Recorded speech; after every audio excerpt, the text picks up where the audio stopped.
Jai Hind cadets and future officers, this is Siddharth. I welcome you to the online platform of Indore Defense Academy. So friends, this is our last video of various series and the second video of the yesterday's video. So कल आपका exam है my friends, तो ये time है एकदम relax रहने का, अच्छा खाना खाने का, अच्छी नींद लेने का। टेंशन बिल्कुल मत लीजिए, स्ट्रेस बिल्कुल मत लीजिए।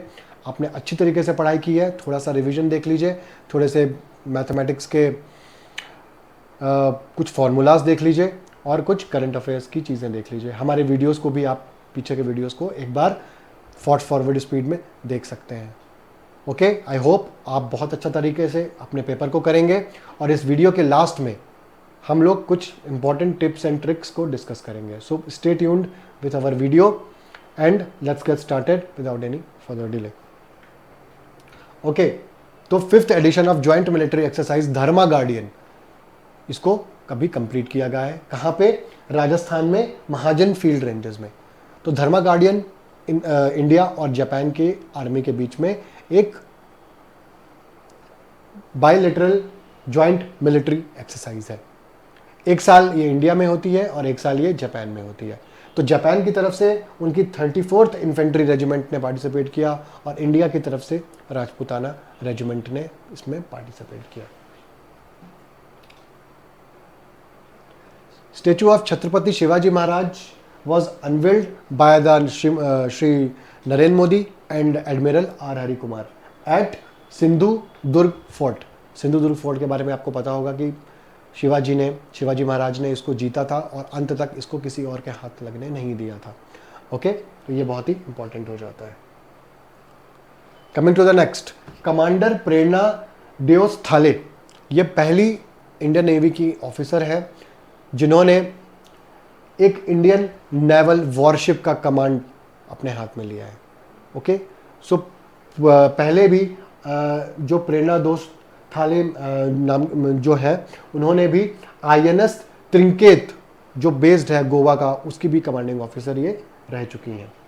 कुछ वुमेन ऑफिसर्स के बारे में अपन बात करते हैं जिन्होंने landmark achievements Indian defence forces में पाए हैं। First goes to Captain Deepika Kaul. She is the first doctor. She was deployed at Siachen Glacier. Second is Air Marshal Padma Bandyopadhyay. So she is the first woman officer who reached to the rank of Air Marshal in Indian Air Force. Next is Avani Chaturvedi. So she is the first woman fighter pilot who flown the MiG-21 Bison solo. She hails from Rewa, Madhya Pradesh, and she is a source of inspiration for many female aspiring officers. Wing Commander Deepika Mishra. So she is the first who received the Gallantry Award in Indian Air Force. Okay, so I hope you will keep on mind these small names. INS Kadmat. Okay, INS Kadmat क्या है? Anti submarine warfare corvette है। कल मैंने आपको video में बताया था corvette, frigates, destroyers, aircraft carrier में डिफरेंस क्या होता है। तो ये एंटीवेयर कॉर्वेट जो है वो जापान गया हुआ है अपने कैपेबिलिटीज़ को और अचीवमेंट्स को दिखाने के लिए। इसको बनाया किसने है? Garden reach ship builders and engineers Kolkata, और इसका सीक्रेट नाम है प्रोजेक्ट 28। कदमत एक्चुअली है क्या फ्रेंड्स? तो कदमत एक्चुअली एक आर्चिपिलोगो है जो लक्षद्वीप आइलैंड्स के अंतर्गत आता है। उसी नाम पे हमने इस कॉर्वेट का नाम रखा है। INS संधायक, इसको भी किसने बनाया? Garden reach ship builders Kolkata ने बनाया है और इसको फाइनली इंडियन आर्मी को दे दिया है। ये सर्वे वेसल है। मैंने आपको बताया था सर्वे वेसल का मतलब क्या होता है कि ये हमारी 7514 जो हमारी इतनी बड़ी कोस्टल लाइन है उसको प्रोटेक्ट करते हैं। कोई एंटी एक्टिविटी टेररिस्ट एक्टिविटीज़ तो नहीं हो रही है, कहीं कोई ह्यूमैनिटेरियन असिस्टेंस की ज़रूरत तो नहीं है, कहीं पे कोई इलीगल एक्टिविटीज़ तो नहीं हो रही है, कोई चोरी छुपे हमारे बाउंड्रीज में घुस तो नहीं रहा है। ये सारा काम होता है। इसमें क्या क्या चीज़ें हैं? एक हेलीकॉप्टर है और डिज़ास्टर के टाइम पे, किसी इमरजेंसी के टाइम पे इस वेसल को एज अ हॉस्पिटल भी अपन यूज़ कर सकते हैं और एक छोटा मोटा वॉरफेयर भी ये कर सकता है। कल मैंने आपको बताया था निशान। तो किसी भी रेजिमेंट के लिए एक बहुत गर्व की बात होती है कि उसको प्रेसिडेंट का निशान, प्रेसिडेंट के कलर से नवाजा जाए। तो इस बार हमारी ऑनरेबल प्रेसिडेंट द्रौपदी मुर्मू ने ये प्रेसिडेंट कलर किसको दिया है? Arm forces medical college Pune को, ओके, AFMC पुणे। और इन्होंने वर्चुअली भी इनॉग्रेट किया है arm forces centre for computation medicine, जिसका नाम क्या रखा गया है? प्रजना, प्रजना, ओके, आप लोग आई थिंक याद रखेंगे। कमिंग टू द नेक्स्ट, दृष्टि 10, Drishti 10 long endurance UAV, okay, unmanned aircraft, unmanned aerial vehicle जिसे बोलते हैं। और इसको किसने बनाया है? Adani defence and aerospace Hyderabad ने, और नेवी के chief admiral R Hari Kumar ने इसको नेवी में शामिल कर लिया है। एक्चुअली ये हम्स 900 का असेंबल्ड वर्जन है, इंडियन वर्जन है। हम्स कहाँ का यूएवी है? इजराइल का यूएवी है। और इसमें जो सामान लगाया गया है 70% सामान इंडिजीनियस है, ओके। तो इसका काम क्या है? सर्विलियंस और रिकॉग्निजेंस में है, किसी चीज़ के बारे में पता लगाने के लिए, देखरेख करने के लिए। 450 किलो का प्लेलोड अपने साथ ही ले जा सकता है और 36 घंटे लगातार ये फ्लाई कर सकता है और हर एक वेदर में ये उड़ान भर सकता है। तो हमको यूएवीज तो बनाने ही पड़ेंगे और धीरे धीरे हम यूएवीज के क्षेत्र में, एरियाज में आगे बढ़ रहे हैं हमारे फ्रेंड्स, ताकि हम फ्यूचर आने वाले टाइम पे 5 से 10 सालों में, 15 सालों में यूएवी के क्षेत्र में आत्मनिर्भर हो जाए, जिससे हमें महंगे यूएवीज अमेरिका से इंपोर्ट कराने की ज़रूरत या इजराइल से इंपोर्ट कराने की ज़रूरत ना पड़े। INS Kabra arrives eight Colombo, okay. तो ये नेवी का फास्ट अटैक क्राफ्ट है, जल्दी से त्वरित किसी भी जगह पे पहुंच सकता है और अटैक कर सकता है और प्लाटून्स को डिप्लॉय कर सकता है, ओके। तो ये अभी कोलंबो गया है, वहाँ का 75th उनकी इंडिपेंडेंस की जो सेलिब्रेशंस है उसमें शामिल होने के लिए। Fourth exercise sea dragon, fourth exercise sea dragon by Indian navy, okay. तो ये मल्टीलेटरल सी ड्रैगन एक्सरसाइज है जिसमें एंटी वॉरफेयर, मतलब एंटी वॉर सबमरीन वॉरफेयर किया जाता है। सबमरीन से कैसे बचाव करना है, उसको किस तरह से जवाब देना है, किस तरह से अटैक करना है, किस तरह से सोना बायस गिराना है, सोनार गिरानी है, जिससे अपन किसी भी सबमरीन का पता लगा सकें। तो ये कहाँ पे हुआ है? ये हुआ है USA में और इसको इंडियन नेवी ने पार्टिसिपेट किया है। इसमें ऑस्ट्रेलिया, साउथ कोरिया, जापान और इंडिया ने पार्टिसिपेट किया। तो देखिए, जैसे आप देख सकते हैं कि ये इंडियन कॉन्टिजेंट है और पीछे कौन सा है? P-8I Poseidon aircraft. Coming to the next, DRDO conduct a successful flight test of the new generation Akash missile. Akash missile के बारे में जैसे मैंने आपको बताया था कि चांदीपुर उड़ीसा में आकाश मिसाइल का एक बार फिर से टेस्ट किया गया है। ये सरफेस टू एयर मिसाइल है माय फ्रेंड्स, और इसकी जो रेंज है वो 60 किलोमीटर्स है, ओके, 60 किलोमीटर्स है और ये पूरी तरीके से इंडिजीनियस है और ये करीबन 2.5 मार्क तक जा सकती है। इससे मतलब है कि कोई भी एयरक्राफ्ट इससे बच ही नहीं सकता है, क्योंकि जो मैक्सिमम एयरक्राफ्ट है, जो फाइटर एयरक्राफ्ट है, किसी की भी स्पीड 2.2 मार्क से ज़्यादा की नहीं है। तो ये जल्दी से उड़ान भर के 2.5 मार्क के साथ स्पीड में जाकर के किसी भी सरफेस से अपन अटैक कर सकते हैं, एयर पे किसी भी एयरक्राफ्ट को ये मारने में सक्षम है। इसको किसने बनाया है? DRDO ने, ओके, हैदराबाद। और इसको बनाने का ठेका कैसे दिया गया? लार्ज प्रोडक्शन बनाने का ठेका इसको BEL को दिया गया, भारत इलेक्ट्रॉनिकल्स लिमिटेड और भारत डायनामिक्स लिमिटेड, ओके। तो APJ अब्दुल कलाम ने इसकी नींव रखी थी कि हम क्या बोलते हैं, सेल्फ सफिशिएंसी हो जाए किसकी? इंडिया की मिसाइल टेक्नोलॉजी में। हमें किसी भी और देश से मिसाइल कम से कम इंपोर्ट करने की ज़रूरत ना पड़े और हम सेल्फ रिलायंट हो जाएं मिसाइल टेक्नोलॉजी में, ओके। तो इसमें हमने कौन कौन से मिसाइल बनाई हैं? पृथ्वी 1, पृथ्वी 2, पृथ्वी 3, जिसको आप प्रहार बोला जाता है, अग्नि 1 से लेकर के अग्नि 6, अग्नि 6 जिसे सूर्या कहा जाता है, अग्नि 5 अभी टेस्ट की गई है, MIRV टेक्नोलॉजी को डिमॉन्स्ट्रेट करने के लिए, त्रिशूल ये भी सरफेस टू एयर मिसाइल है, नाग है जो एंटी टैंक गाइडेंस मिसाइल है, हेलिना है जो एंटी टैंक गाइडेंस मिसाइल है, और आकाश है, ठीक है। तो आकाश का सक्सेसफुली इंडक्ट होना इंडियन एयरफोर्स में और इंडियन आर्मी में हमारे लिए बहुत इंपॉर्टेंट और बहुत कैपेबल साबित होगा। Barracuda, India fastest solar electric boat. Solar electric boat है माय फ्रेंड्स, इसमें जो फ्यूल होगा वो सोलर फ्यूल सेल से अपन इसको ऑपरेट करेंगे, ये चार्ज होगी और ये फास्टेस्ट जाएगी। इसको कहां पे इनॉग्रेट किया गया है? नवगाथी पानावैली यार्ड में जो है अल्पूजा में, केरला में। इसको किसने डिजाइन और डेवलप किया है? Mazagon dockyard ship builders and NABARD. Okay, तो ये किस बाराकूडा क्या है? एक्चुअली एक मछली की किस्म है, ये मछली की किस्म है। ये एक साथ अपने साथ 12 पैसेंजर्स ले जा सकती है और इसके इंजन में किसी भी तरीके की आवाज़ नहीं आएगी। इसका मतलब ये नॉइस फ्री रहेगी, वाइब्रेशन फ्री रहेगी और पोल्यूशन फ्री जर्नी के लिए रिस्पॉन्सिबल होगी। This is a big thing my friends towards the green energy. Fastest attack craft INS तरमुंगली, इसको इंडियन नेवी में शामिल कर लिया गया है। ओके, तार मुगली, ठीक है ना, अंडमान निकोबार द्वीप समूह में इसको फाइनली कमीशन कर दिया गया है। और इसको एक्चुअली हमने 2006 में मालदीव्स के गवर्नमेंट को गिफ्ट किया था, लेकिन जैसा कि आप जानते हैं कि मालदीव्स की गवर्नमेंट अब एंटी इंडिया हो चुकी है। उसको इंडिया से कुछ नहीं चाहिए, ना ही कोई मशीन चाहिए, ना ही कोई एयरक्राफ्ट चाहिए, ना ही ट्रूप्स चाहिए, तो उसने हमें लौटा दिया। तो हमने, अच्छा है हमारा सामान हमको लौट गया, हमें क्या पड़ी है, हमें तुम्हारी हेल्प की ज़रूरत नहीं है, तुम्हें हमारी हेल्प की ज़रूरत है।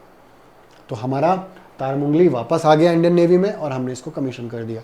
और इसको कहाँ प्लेस कर दिया गया है? अंडमान निकोबार आइलैंड्स में। यहां पे अपन बात कर रहे हैं कैप्टन फातिमा वसीम। तो ये पहली वुमेन मेडिकल ऑफिसर है इंडियन आर्मी की जो ऑपरेशनल पोस्ट सियाचिन ग्लेशियर में पोस्ट हुई हैं।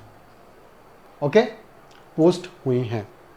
तो जैसा कि मैंने आपको बताया, इसके पहले भी कुछ नाम हैं जिसके बारे में अपन बात कर चुके हैं। प्लीज़ आप एक बार इनको देख लीजिए और एक बार इसको रिवाइज करने की कोशिश करिए।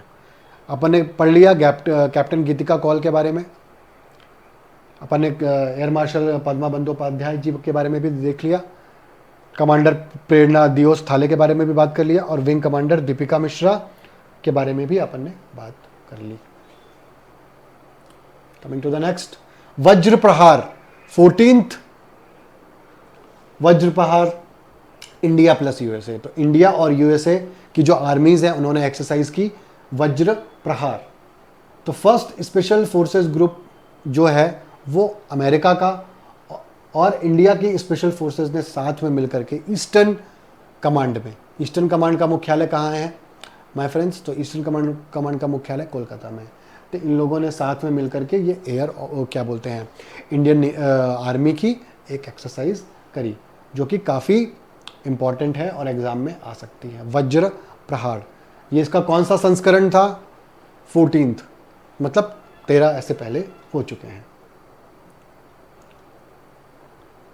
गवर्नमेंट ने 2800 करोड़ रुपए अप्रूव किया है for 6400 rockets of Pinaka multi barrel rocket launcher system. ये देश के हमारे शान है पिनाका।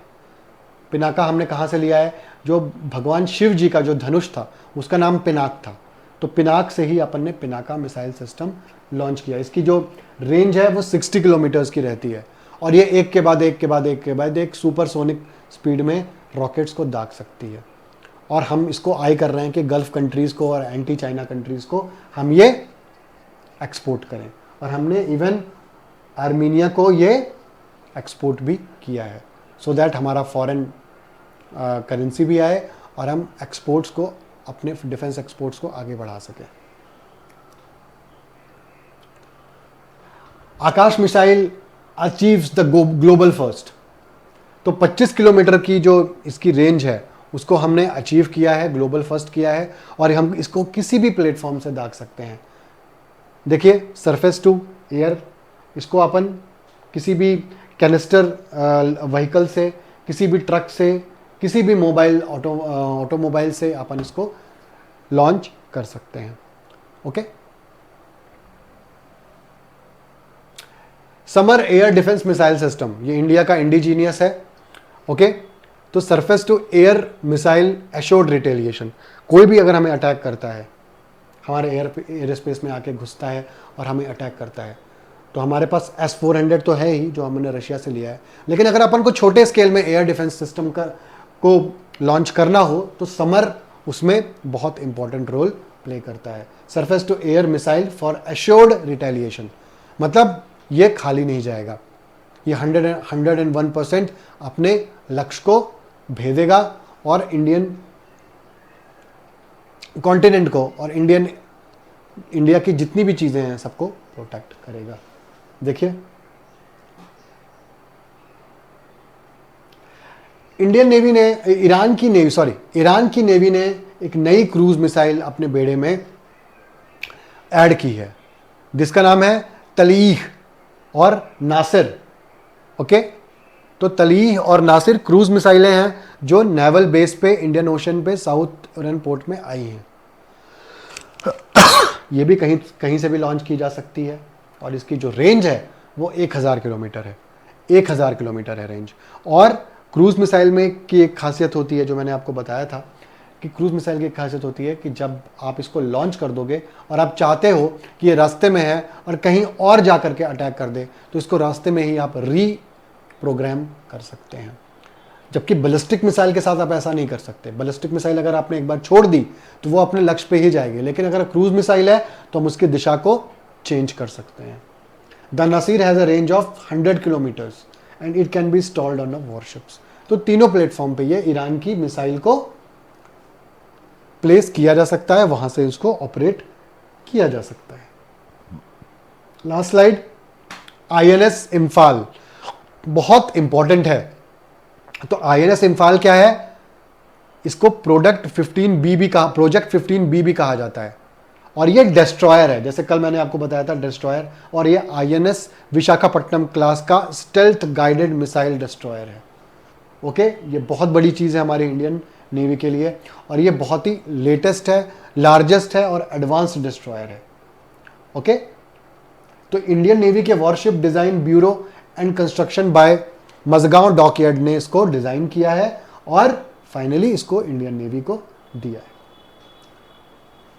इसी सीरीज का एक और डिस्ट्रॉयर INS सूरत हमने ऑलरेडी कमीशन कर लिया है। तो INS विशाखापट्टनम और INS मोरमुगांव को इंडियन नेवी ने ऑलरेडी 2021 में और 2022 में कमीशन कर लिया गया था। तो उसी श्रेणी में ये INS सूरत और INS विशाखापट्टनम क्लास का INS इम्फाल को हमने इंडियन नेवी में फाइनली कमीशन कर लिया है। It will enhance the capacity and capabilities and war time experiences of the Indian navy. So friends, please आप इतना करके जाइए, एक बार इसका रिवीजन करिए और अब थोड़ा सा डूज एंड डोंट के बारे में अपन बात करते हैं।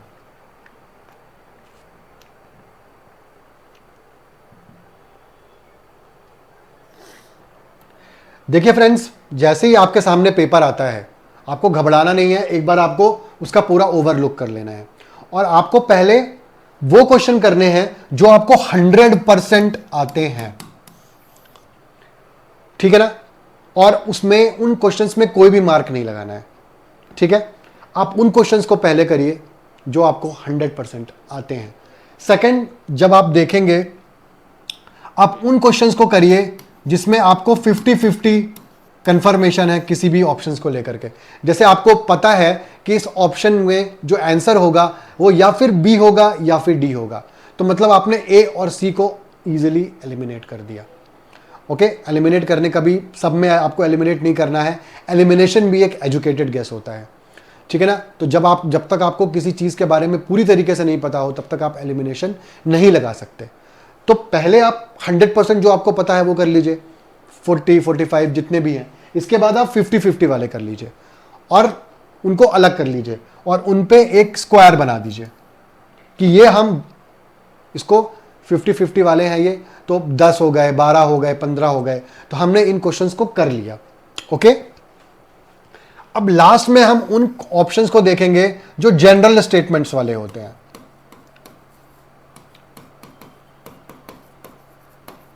जैसे 2018 में क्वेश्चन आया था कि इंडिया का क्या रैंक है राइस एक्सपोर्टर के लिस्ट में।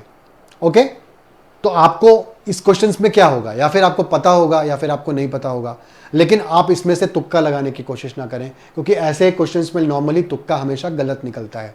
तो करने की कोशिश करिए, आप इसको भी एलिमिनेट करने की कोशिश करिए। जैसे अगर अपन उसी क्वेश्चन की बात करते हैं कि इंडिया की क्या रैंक है राइस एक्सपोर्टर में, तो इंडिया की देखा जाए तो फर्स्ट रैंक है, लेकिन उस लिस्ट में चाइना भी है, साउथ कोरिया भी है और फिलीपींस भी है। तो आप इसमें से अगर आप एलिमिनेट कर पा रहे हैं तभी आप ऐसे क्वेश्चंस को करिए, अदरवाइज ऐसे क्वेश्चंस को छोड़ करके आ जाइए। 100% वैसे भी क्वेश्चंस कोई नहीं कर पाता है। आपको एजुकेटेड गेस लगाना है माय फ्रेंड्स। अगर आपने एजुकेटेड गेस लगा लिया तो कई सारे क्वेश्चंस आप अच्छी तरीके से काम कर जाओगे। आपको मैं माइनस मार्किंग के बारे में एक बात और बता देता हूं कि अगर आप 3 क्वेश्चंस लगातार गलत करते हैं, अगर आप 3 क्वेश्चंस लगातार गलत करते हैं या फिर आप 3 क्वेश्चंस गलत कर देते हैं, तो आपके एक क्वेश्चन का जो मार्क, आप सही क्वेश्चन का जो मार्क आपने कमाया था वो चला जाएगा। ठीक है ना? अगर आप 3 क्वेश्चंस गलत करते हैं तो आपने जो एक सही क्वेश्चन किया था उसका मार्क ये तीनों खा जाएंगे। ठीक है? इसलिए आप लोग ऑप्शंस को बहुत अच्छी तरीके से पढ़ें। भले आपको आता हो, फिर भी आपको ऑप्शंस को अच्छी तरीके से you have to read it, और उसके बाद ही आपको निशान लगाना है। बिना पढ़े नहीं इसका तो ये होगा ही, इसका तो ये होगा ही, ऐसा नहीं करना है। हो सकता है ऐसा करने के चक्कर में आप गलत हो जाएं। और एक बात जो बच्चे बहुत गलतियां करते हैं कि लास्ट में वो बोलेंगे कि अब मेरा पेपर हो चुका है, अब मैं गोलों पे निशान लगाऊंगा, और शायद तब तक 10 मिनट वाली जो बेल है वो भी बच चुकी हुई होती है। तो ऐसे में लोग क्या गलती करते हैं कि 36 में अपन को मार्क करना है तो अपन ने गलती से 37 में मार्क कर दिया, या फिर 35 में मार्क कर दिया, या फिर 38 में मार्क कर दिया। फ्रेंड्स, ऐसे चक्कर में आप बहुत सारे अपने सही आते हुए क्वेश्चंस को भी गलत करके आ जाओगे।